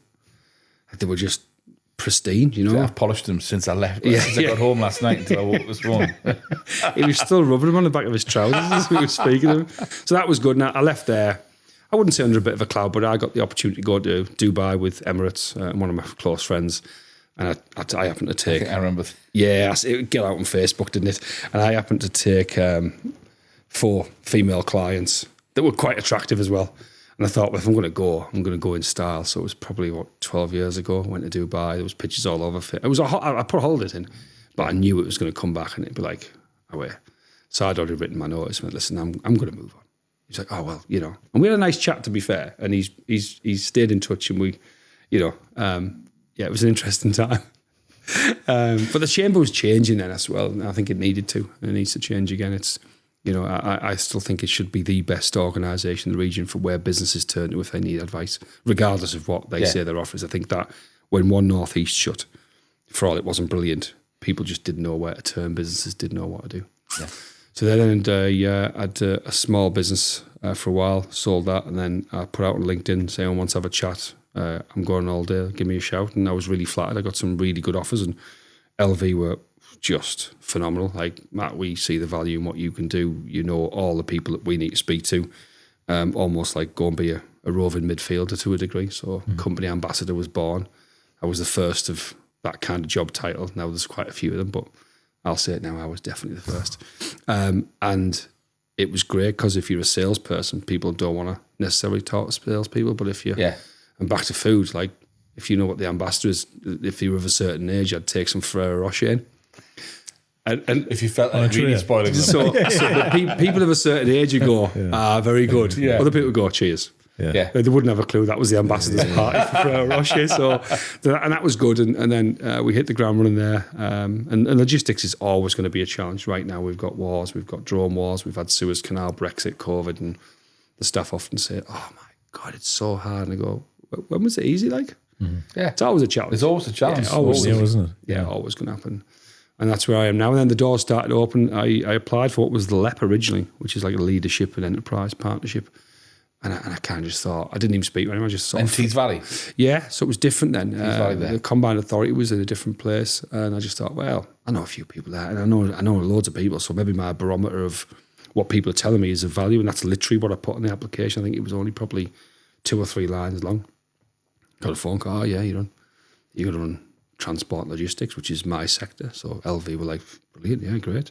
What I didn't realise, it was like, can you ever get this bus improvement plan? And I was like, what? Bus improvement plan? It's like I've been on a bus since I was at the restaurant. So anyway, so that got interesting. Then the sort of devolved, the demise of the LEPs created business boards. And then I worked on there for a couple of years with a lady called Siobhan McCardle, who's a turnaround consultant. If you think I'm straight and direct, this lady's another level. Turned around the NHS. I mean, she's an absolute baller. She's great. I spoke to her last week, just phenomenal. And then she stood down, and it got a little bit messy then. And there's a bit of, like, I suppose you can say, speculation around Tees Valley at the moment with certain things that may or may not have happened. But I think my piece is to say that if we hadn't done what we've done in the last 7 years, we'd be in a very, very difficult position right now. And business is business, right? I don't have loads of money to sit at a table talking about swaths of land. So I don't have any jealousy. I'm just pleased that someone did it, and we've got the opportunity, and we need to really press on with that. So then Siobhan stood down, and I was I was her deputy at the time, and I think it was seen as a bit of, well, God, you do that. I went, no. I said, I want to be put through process. I want to be interviewed. I want to make sure it's right. And then I got the job, which was quite a difficult process. Just started in December last year, and my first thing was to make the existing board all stand down. And then said, that was your first act. That was my first act, yeah. And it was just around that kind of integrity piece, and not to say that anyone on that business board had anything that they shouldn't have had, because they're all senior businesses and that's generally how it works, but it's just the perception of how it looks. So if possession's 9/10 of the law, well, you know, perception's 9/10 of the truth. They don't need all the truth to talk shit about you, and I've had enough shit talked about me over the years that I just go, well, it's not true, I'll just leave it. But so then it was like, you can all reapply, but the ruling is now, and this is the first of its kind in business boards across the country, that you can have no access to any new public money from that organisation in the next 4 years. Right. So last night I got the list of those that have applied. I need to have some conversations with local authorities and decide who's going to be on the board and for what reasons. But it's going to be very holistic, very much for the next generation, very long term. Not, I want to vote next year, so this is why this is important. This is like supply chain, needs of the businesses, understanding the things that TVC are trying to put out and shaping them to actually add value to businesses. And they've been really, really good. I mean, they're in a best value notice at the moment, so they've got to make some changes. But genuinely really, really supportive and doing the right stuff. And do you feel as hungry now as you were 20 years ago? More, to be honest. And I think because I was 20 years of being unwell effectively, I was giving it all for work and getting home and just collapsing on the sofa or going to bed. So when I came out my operation, really my cousin's wife, she was in the NHS at the time, and she was stood towards the end of the bed. And I was still high as a kite. I went, honestly, I can tell already, I feel amazing. It's fixed.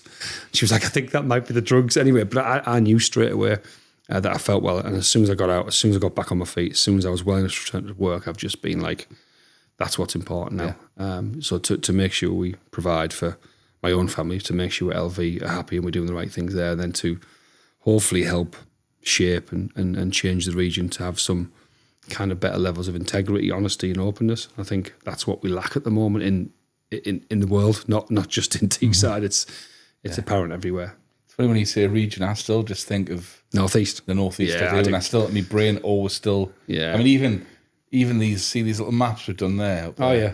I'm commissioning one for Tees Valley because I can't separate the things out. I tell you what, you should get your hands on.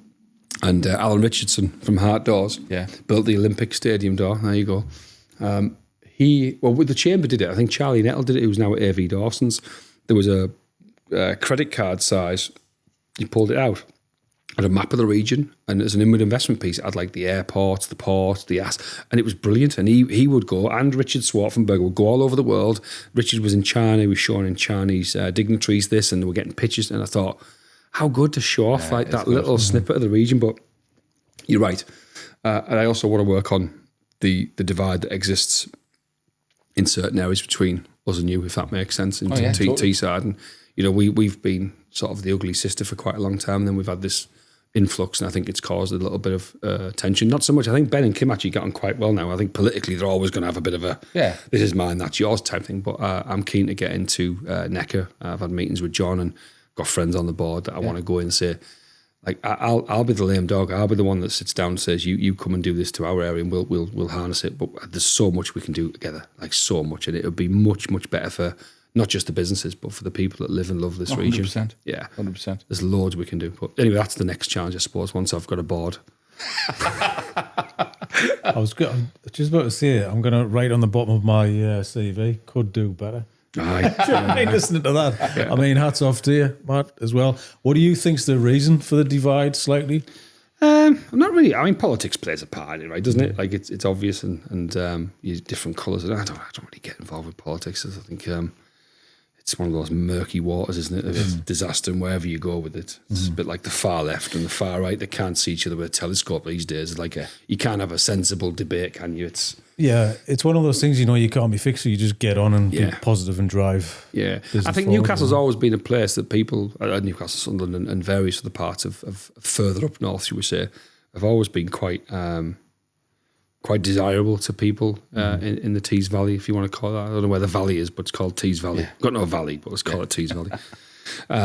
So I always love, I mean, I spend quite a lot of time up here. I shouldn't say this, but I've been at a few Newcastle matches recently, and I just love and I've been at some of the matches as well. I just love the feeling of walking up towards that stadium that feels like it's a castle on a hill, to the fans that sing before they get in the match, and they're just so driven and passionate. And it's a bit like, I remember watching Sunderland Till I Die, and I'm a massive football fan, so anything to do with football I love. And I thought that was first class. And you feel it in the people. The guy who works in the fish and chip shop, the old lady hanging her washing out, it didn't matter. Yeah. Sunderland. It's beautiful. That's why I loved Sunday so much.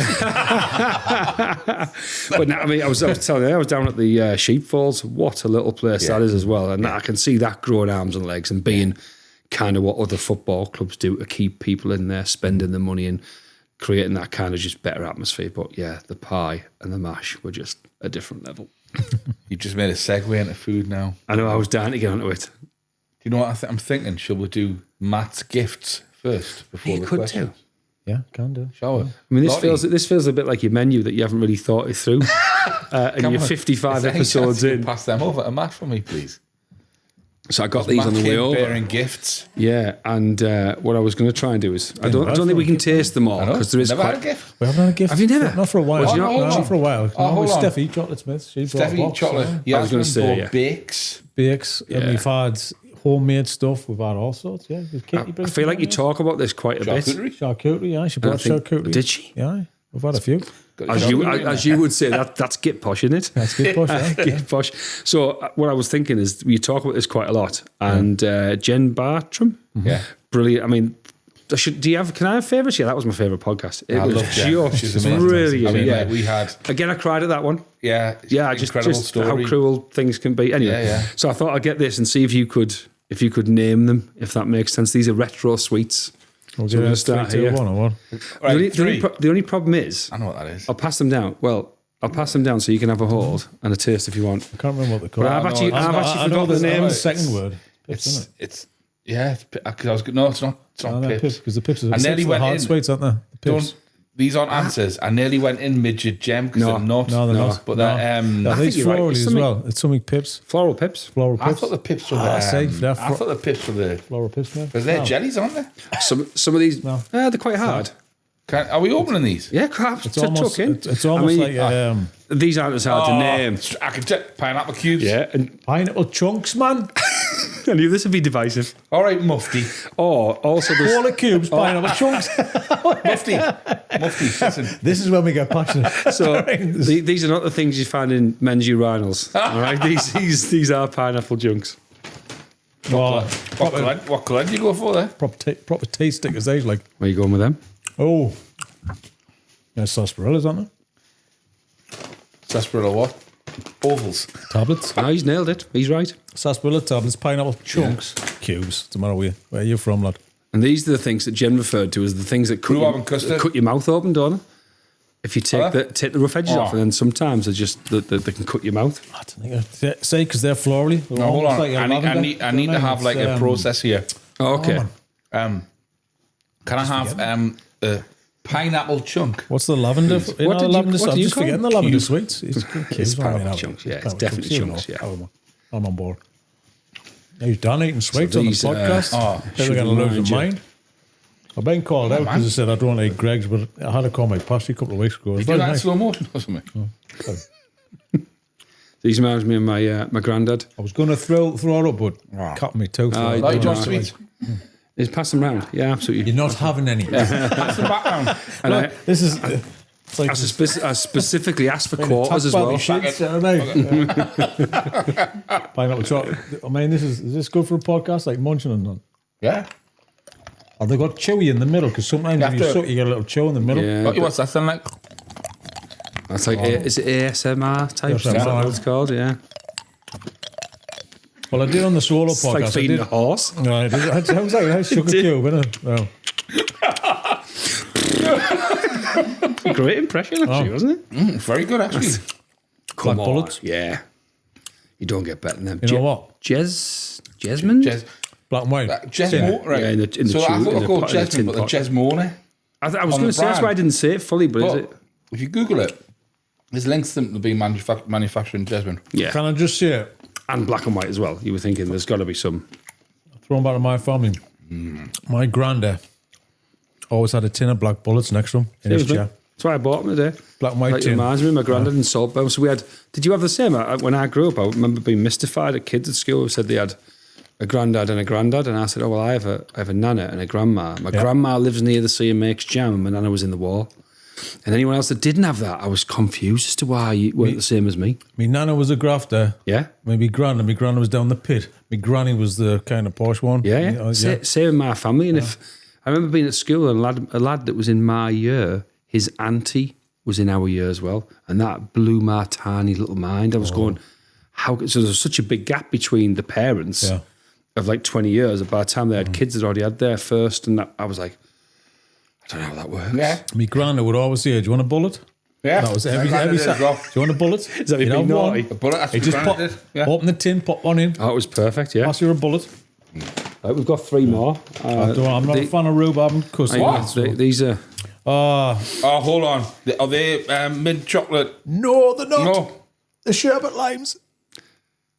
I don't Chocolate know. limes. No, chocolate limes. Chocolate limes, yes. Yeah. Oh, we're halfway there. But That's what lime you went, I Sean. popped into a place in Sunderland. As I say Sunderland, can't remember where. I was on the way up because the place near me wasn't open this morning when I went to go. This is like on a Beamish, this place. Why do you not like they're amazing. Oh, stick your They're a bit gritty, and then they can cut your mouth. You're not going to pull bonbons out next, are you? Well, I was, no, but they got mentioned. These are a bit of a trick one, these, because I'd had them as a kid, but I'd forgotten about them. Monkey nuts. Chopped nuts. Monkey. I think you're right between you. Chewing nuts. I think she definitely with the monkey word. Monkey wasn't used because we have to be politically correct with sweets now, don't we? Chewing a bit like nuts. Greg's. You remember chewing nuts with toffee, but that because they're obviously harden on a flat surface, so they always have like a flat surface on them. Chewing nuts, but they're very much the same. Are these familiar sweets to you, being a younger lady? The last ones weren't. I don't know what the last ones are. They're like All sort the of other ones, toffee, like No. Classics. No, cherry lips. we do a segment on a podcast solo episode talking about cherry lips. Cherry flavoured things taste better than cherries. Anything cherry or almond flavoured, I'm all over it. Do you have any sweets? Cherries. No, I got some bad news from the doctors today. I'm more diabetic than I thought. To the point, right, where I've lost quite a bit of weight, and they've said I need to go on this diabetic meal replacement thing. Right. Yeah. This is the wife. I've spent that Domino's voucher. Do you have it in your family? No, I think because of the stoma, like my food doesn't digest. So I don't get all the nutrients out of my food, but I don't get all the badness out of my food as well with the stoma because it passes through quite quick. Because obviously I don't have a bowel, there's no forming, so therefore the nutrients don't come out. So anyway, so someone smarter than me will be able to tell me what So happens. processing and pulling out the nutrients, obviously it's a breakdown in the good,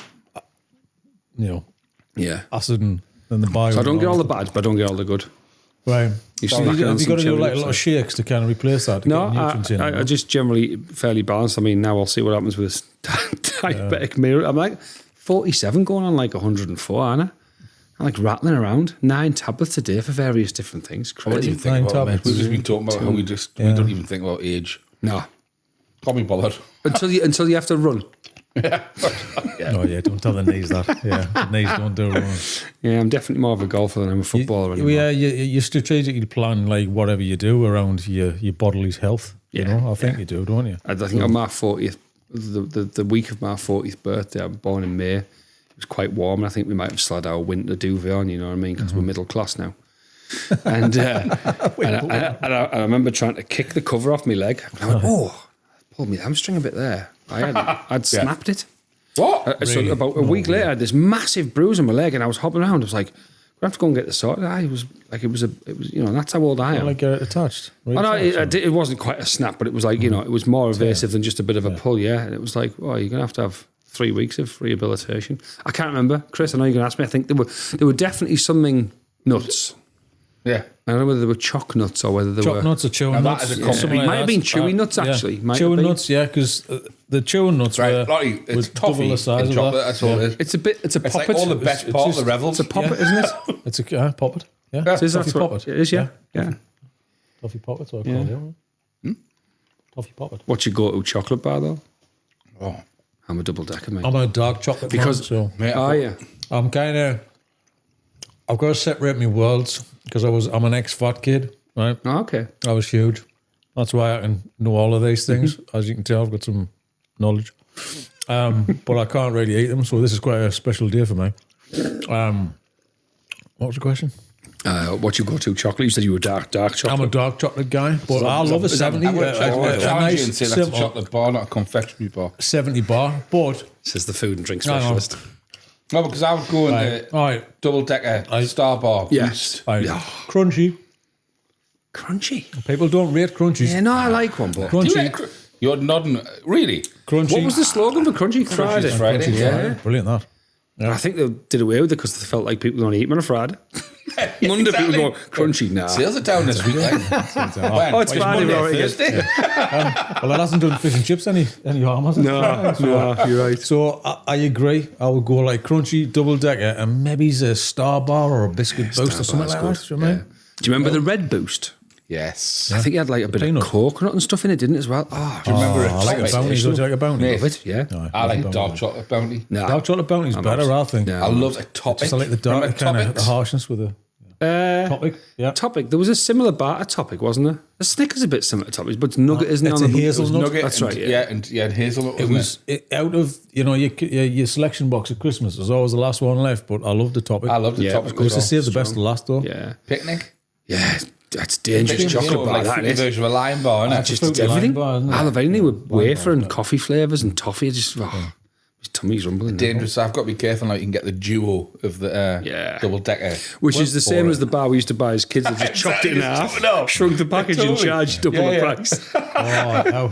Because I don't eat them, but I looked in the cupboard the other day, right, and I saw it was an orange club, right? Oh, But it's all wrapped up in just one single plastic wrapper. No And it foil. was small. hold on a minute. Can't rub your finger over the We've foil. talked about this You can't do your bark rubbing on the foil, no. It's I bet this year's a Kit same as Kat went Kit down Kat. after that. Yeah. Kit Kat was fun. Do you know one of the reasons Kit Kat took the foil out? I don't know if it's lowering the tone, but addicts using Really? the foil. Yeah. It's one of the big reasons they took it out. Yeah, because foil becomes so expensive, they just buy Kit Kats instead.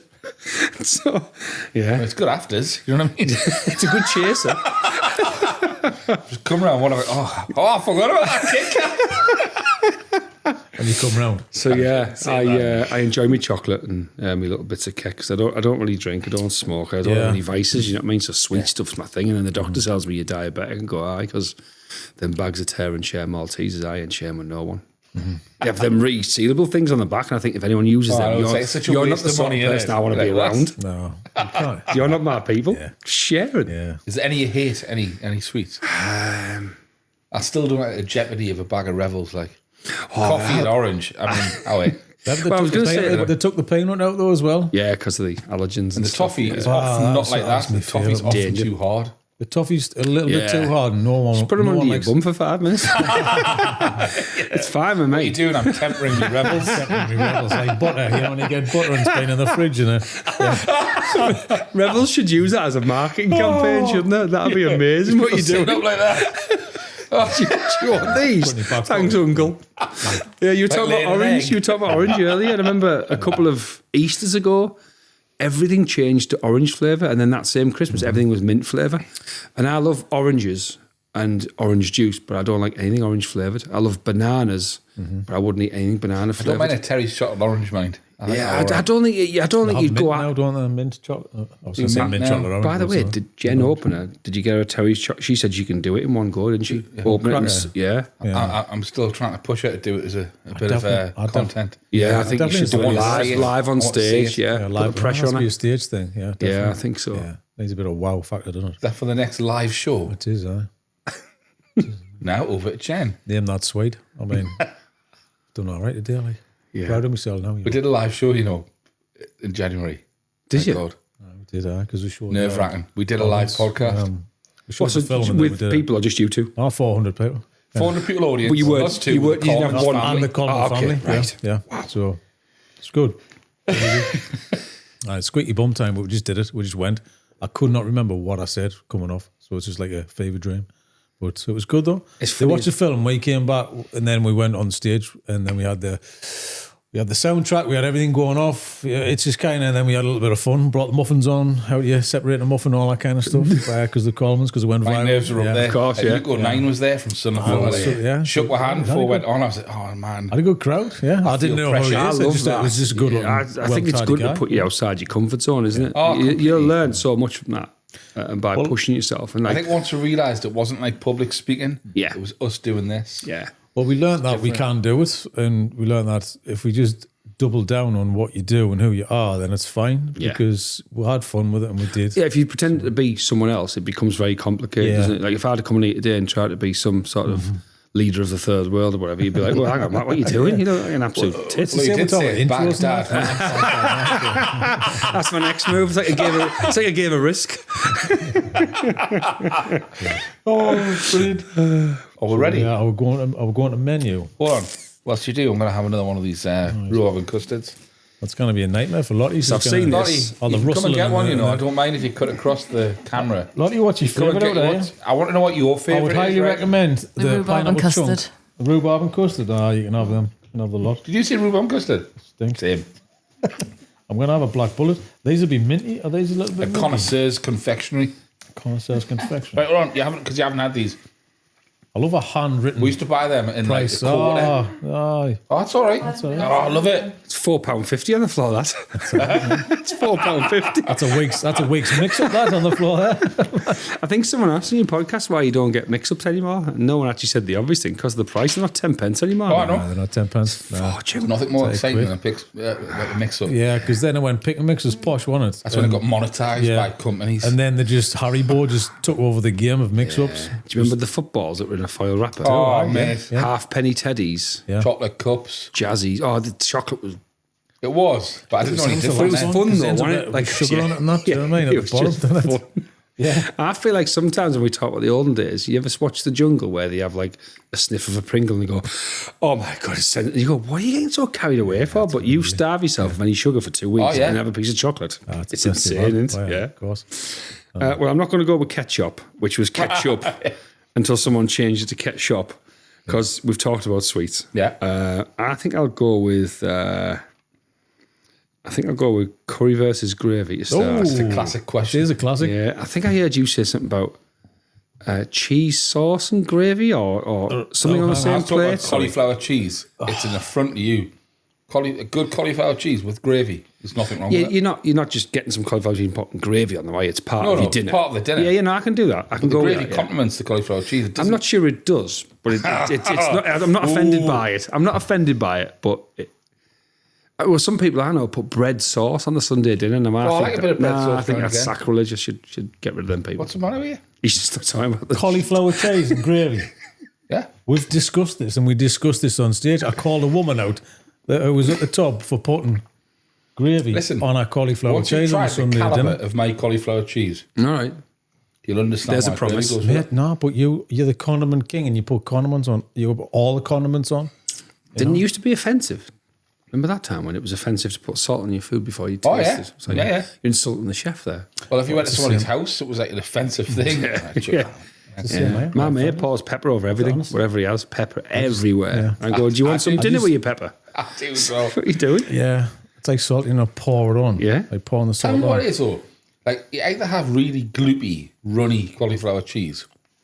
Is that the sort of stuff you're talking about? I don't like it, so no. Oh, I think My daughter So loves how it. can She you loves not like cauliflower my cheese. thing of a thing that you don't like? I've tried it once. That's why I tried? I've Okay, tried it once. once. Don't like it, but it's just right. It's the great. It's you got something wet and claggy with something moist. It's like you're crossing the line. Do you know what I mean? It's What's sort of- happening with your boot? gravy on Scuba top diving, are you of scuba gravy on diving? top of No, like don't cheese. do me, like. It's like do you want to put like I don't know hummus inside coleslaw? Didn't you What are just talking rank? about? Didn't you rank Nice. Boost Bar as one of your favourites? So that's like sticky and gloopy on the outside with chunky bits in the middle. But chocolate, you've Different, got right? different textures though. Do you know what I mean? You're This is like Hold on, moist how's on moist, coleslaw? How's moist on coleslaw? moist Hummus on not a moist. different I don't know. I just went for that one. Do you know what I mean? So what do you think I'm think of? Do you know what I mean? I was, you know Crunch and what? cream? I was going. I had my eyes shut, and I was going through the fridge and what's in it.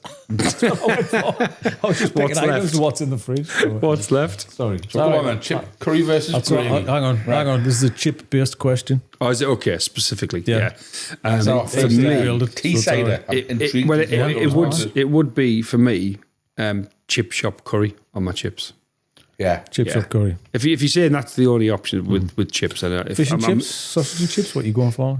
as in what will I order from the fish shop? What would you go for? My one thing I don't really eat is fish and chips, but I'd get some like cod bites and some chips and just dip my cod bites into the curry on my own. All right, okay. So you're not pouring, you No, dip. I'm not sharing. Right, okay. I give the wife Never and the little gravy? and the chips. I'm not offended by gravy. And if I was going to have gravy, I'd go to a chip shop and get it, or I'd have I won't mention names unless we're brand specific, but the one beginning with S gravy. Yeah. Good quality gravy. But like, Especially with cauliflower cheese, just to offset the. yeah, my mum does an exceptional gravy, which has now thankfully been handed down to my sister. So at Christmas Day, Yeah. cheese and gravy have one thing in common: you can put them over anything, and that thing will taste nice. A good gravy or a good cheese, just cover it in gravy; it'll be fine. You tell me about cheese. You a cheesy chip man or not? Oh yeah, well, yeah, Parmos, aren't we? With about 4,000 calories in every Parmo. Yeah. And there's one pizza shop now after a nightclub opened. They even cut your Parmo into chunk-sized pieces so you can just gorge on it. But Come on, from an expert's point of view, what makes a good parmo? Because I've had some terrible ones. And I've had some great to be ones. honest, just the quality of everything. But actually, you could get away with some sort of relatively cheap chicken and breadcrumbs, and that wouldn't do it too much bad. But your besham's got to be good. Your bechamel's got to be made from a proper roux and a proper sort. It's got to be done properly. And then a cheese that actually tastes of cheese, not the plastic cheese. So if you go up with takeaway, you're going to get no offense, the one that's been bought from the mass-produced places, but if you got like a nice cheddar, or even with a mix with a bit of mozzarella, and you grilled it so that it had a bit of a bit of colour, a bit of goldenness to it, then you're onto something good. But I think smaller, if you just get a normal chicken breast and don't beat it out too much and then do it, just a smaller parmo is delicious and actually not as unhealthy as you think. But it's not. So where are the go-to places for something like that, the high-end one? Well, there's a debate in Teesside, specifically Middlesbrough. Now it's gone across Teesside. I remember having a parmo in Newcastle years ago, and it was one of the worst things I've ever eaten because they'd sprinkled parsley on the top of it, which is like sacrilege. What are you trying to make it fancy for? Give over.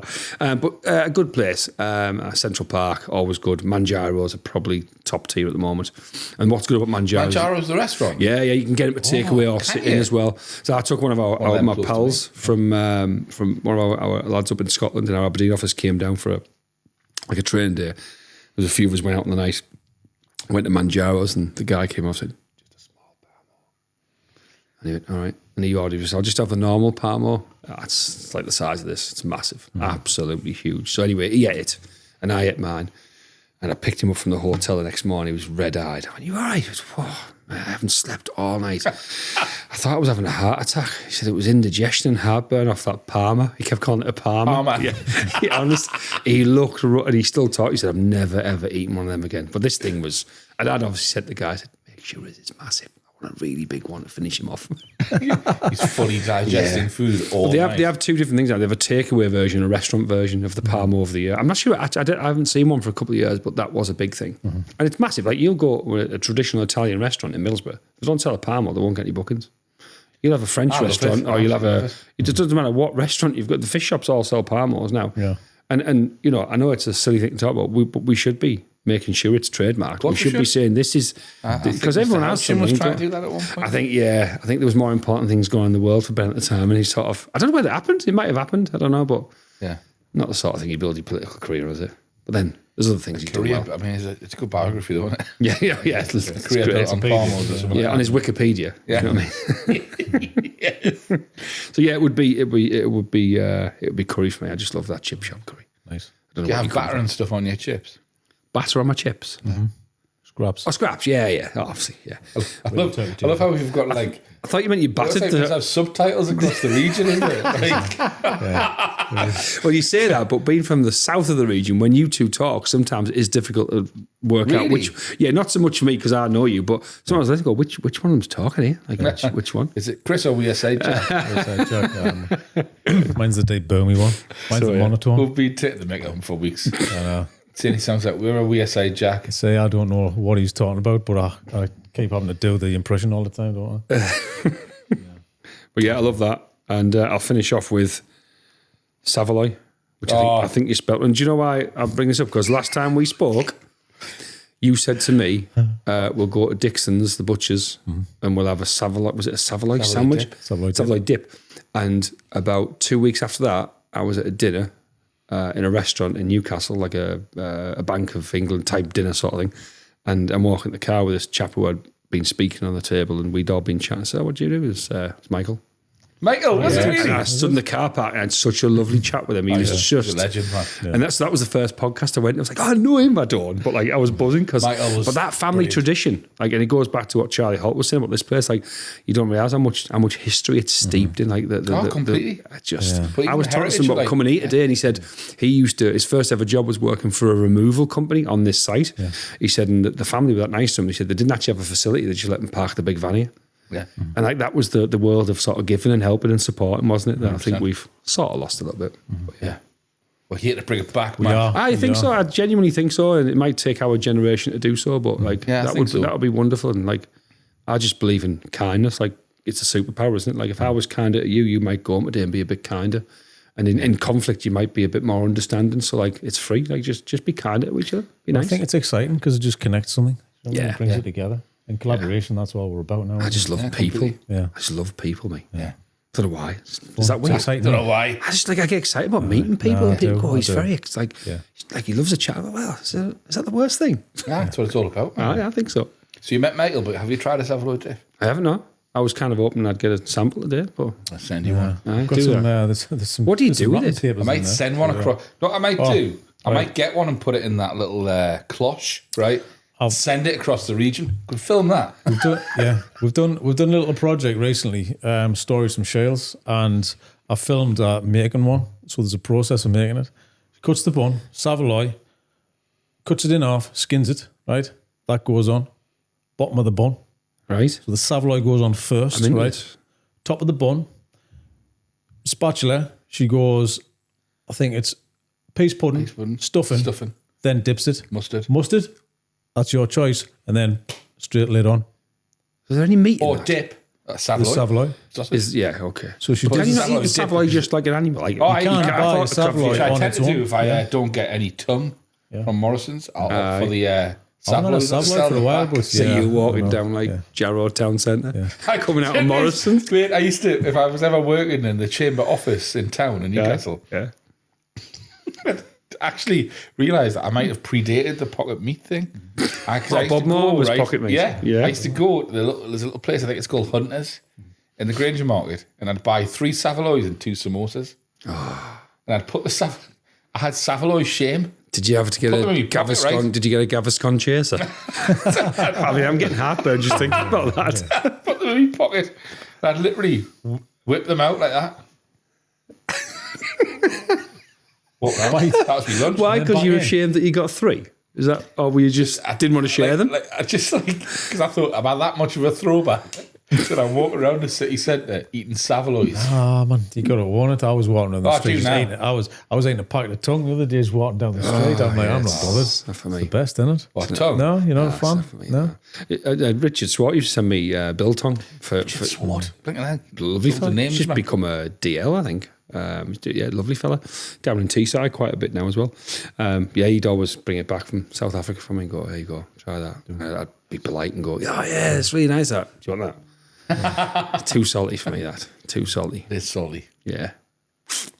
I'm a fan. What's your Greg's order? Well, it's fairly traditional. It's I don't care. And also, Greg's don't care what you call it. You know, they've changed the name. Bakes, pasties. Right? They don't. pasty. They don't give it. Why do they get respect you, Mikey? Oh, awful. Yeah. I think Jen's going to revolt on that, and she's Yeah, going to come yeah, back. yeah, Assy she picket will. lines outside Greg's. We'll all be off. dressed up as Spikey Mikey. I'll do that. Like, take a bite out of that. They're delicious.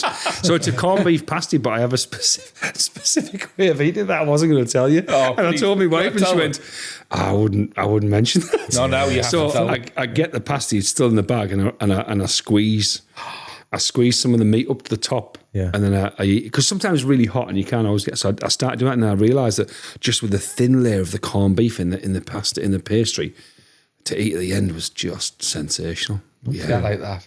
Yeah, So you- That's what I was hoping for. An Deep odd packing, approach. An odd approach to it. Yeah. Yeah, that's good. But I don't really eat much else from Greg's. When I wasn't on decaf stuff because I'm boring and old, their coffee's pretty decent. Like as from a, like if you want to say McDonald's, Greg's, whatever, I would go to Greg's over Costa. Yeah. I just like Greg Costa off because they don't pay any tax or something there. I don't know what I've done there. I'm just whispering. Right, you can still Keep sponsor us Costa. if you want. I think it's Starbucks don't pay tax, but whatever. I'm sure they all do. It's one of them. Yeah. But yeah, no, that's my. I do like a yum yum. Yes. It's just sugar and fat though, isn't it? And you sort of That's a yum yum. like the long, like just a long donut. stick. Yeah, but it's stodgy in it. A churro. But straight Sort out. Oh, of. bigger. It's not crunchy like it's Dense, like a like churro. Okay. more bread. It's like a donut. Yeah. Donut bread. Stick. Yeah. Bread, a long donut. I think it must be folded. A low nut. It's got like a line. A long nut. Yeah. That's a punch. That's good. I like it. Yeah. Matt, Thank you. thank you very much. Honestly, Awesome. it's been like a little lifelong dream, man, to come on here. I know you've only done 50 shows, but I'm on to watching them all now because I've heard them all. So yeah, fantastic. Thanks for being here. I love Yeah, you've been a it. legend, Absolutely man. love it. Brilliant. Thank Thank you. you.